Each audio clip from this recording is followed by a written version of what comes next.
অনেকেই প্রশ্ন করেন যে নতুন মিটার নিতে কত টাকা লাগে বা নতুন মিটার নিতে কত টাকা খরচ হয়। এই যে আমার কাছে একটা আবাসিক মিটার আছে 2 কিলোওয়াটের।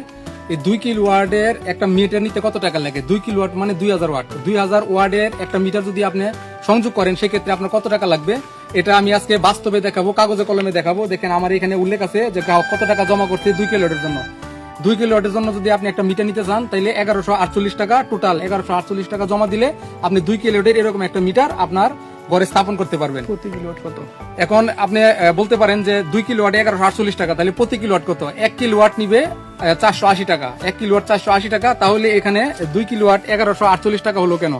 এখানে আপনার আবেদন ফি আছে 115 টাকা, সাথে ব্যাট, আর সদস্য ফি আছে 50 টাকা, এই সহ আপনার এখানে 1148 টাকা।